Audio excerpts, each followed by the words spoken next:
किसी को आपने निमंत्रण दिया, ठीक हमारे घर कल 12 बजे भोजन करने आना। आप भोजन करने के लिए 12 बजे पहुंच गए और जिसने निमंत्रण दिया था वही दरवाजे पर खड़ा होकर पूछे, भैया कैसे आए हो, कैसी बीतेगी बताओ यार, पहले तो बुलाता है। और पर गोपियां कुछ कह नहीं रही हैं, अपने दाहिने चरण के अंगूठे से पृथ्वी को कुरेद रही हैं, मानो वो कहना चाहती है, हे पृथ्वी, जिस शरीर को कृष्ण नहीं अपनाते उस शरीर को अब रखना उचित नहीं लग रहा है, तू फट जा, तेरे अंदर हमारा शरीर समा जाएगा।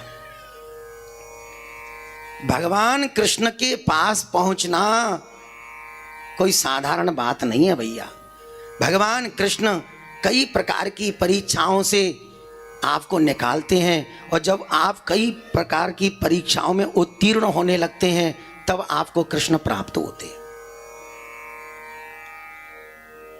और उन परीक्षाओं के लिए सबसे पहले कौन कौन से परीक्षार्थी के साथ परीक्षा हुई है उनका अध्ययन करना पड़ेगा, तब आपके अंदर विश्वास जागृत होगा।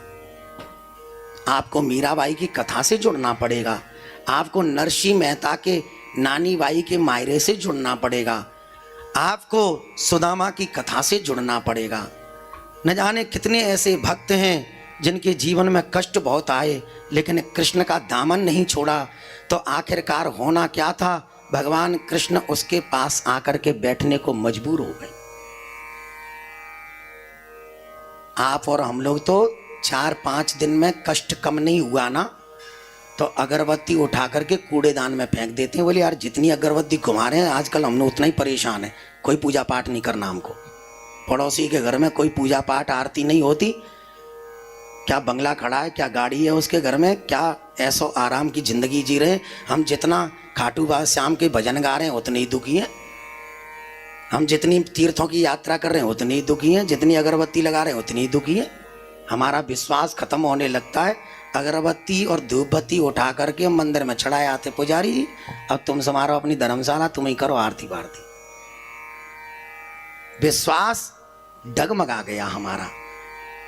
अरे ऐसे ही थोड़ी ना मिल जाते हैं भगवान, कोई डरवे डोलते हैं। वो तो कल की कथा में हमने कहा था कि बहुत से लोग तो ऐसे ही हैं जिनमें भगवान ही आने लग गए। हमने कल कथा में कहा था किसी में हनुमान जी आ रहे हैं, किसी में दुर्गा जी आ रहे हैं, अब तो घर घर ही भगवान। अभी हमने तो देखा, हमने सर्वे किया, हमारे भारत में इस समय तकरीबन 65 से 70 भगवान बन गए हैं। आपको जान करके आश्चर्य होगा, हमारे भारत देश में 65 से 70 भगवानों में 45 भगवान डायबिटीज के पेशेंट हैं। आपको जान करके आश्चर्य होगा।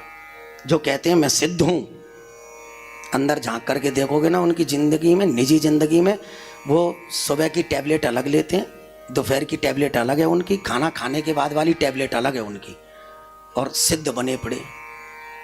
बड़े बड़े सिद्धों को हमने कोरोना काल में, कोरोना में मरते हुए देखा। कहाँ चली गई उनकी सिद्धताई?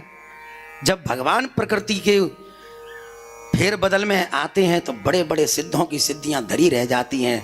तब पता चला इस दुनिया में सबसे बड़ा सिद्ध सिर्फ और सिर्फ परमात्मा नारायण है। उसके अलावा तो जो भी दिखाई दे रहा है वो सिर्फ एक आडंबर है, उसका हो सकता है एक छाया भी हो। भगवान कृष्ण के पास पहुंचना बहुत टेढ़ा काम है। भगवान कृष्ण परीक्षा लेते हैं। यहाँ पर भी इन गुणी गोपियों की परीक्षा ली है।